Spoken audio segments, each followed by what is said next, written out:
আমাদের একটা দক্ষ, একটা নিরপেক্ষ, মেধাভিত্তিক প্রশাসন আমরা বাংলাদেশের জনগণকে উপহার দেব।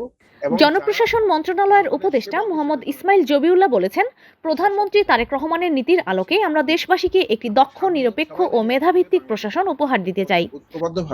শুক্রবার সকালে লক্ষ্মীপুর সার্কিট হাউস প্রাঙ্গণে সাংবাদিকদের সঙ্গে আলাপকালে তিনি এসব কথা বলেন। জনপ্রশাসন মন্ত্রণালয়ের উপদেষ্টা হিসেবে দায়িত্ব গ্রহণের পর এটি তার প্রথম লক্ষ্মীপুর সফর। তিনি বলেন, গত ১.৫ শতকেরও বেশি সময় ধরে জনপ্রশাসনে দলীয়করণের প্রবণতা দেখা গেছে। এতে প্রশাসনের নিরপেক্ষতা ও দক্ষতা ক্ষতিগ্রস্ত হয়েছে। দেশের বিভিন্ন খাতে এর প্রভাব পড়েছে। প্রশাসনও এর বাইরে নয়। উপদেষ্টা আরও বলেন, প্রশাসনের কর্মকর্তারা জনগণের সেবক হিসাবে কাজ করবেন, শাসক হিসাবে নয়। সবার সম্মিলিত প্রচেষ্টায় বাংলাদেশকে বৈষম্যহীন, অন্তর্ভুক্তিমূলক, জবাবদিহিতামূলক ও দুর্নীতিমুক্ত রাষ্ট্রে পরিণত করা হবে। বাংলাদেশের প্রায় সব স্তরেই একটা ধস নেমেছে, প্রশাসনেও সেটা থেকে মুক্ত নয়।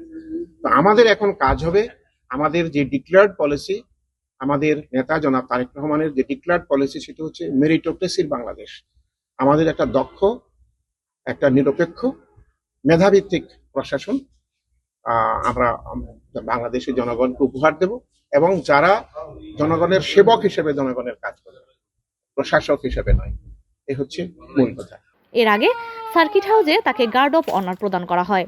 পরে জেলা প্রশাসক এস.এম. মেহেদী হাসান, পুলিশ সুপার মোহাম্মদ আবু তারেক, জেলা বিএনপির সদস্য সচিব শাহাবুদ্দিন সাবু ও যুগ্ম আহ্বায়ক হাসিবুর রহমান সহ বিভিন্ন পর্যায়ের নেতৃবৃন্দ ফুল দিয়ে তাকে শুভেচ্ছা জানান।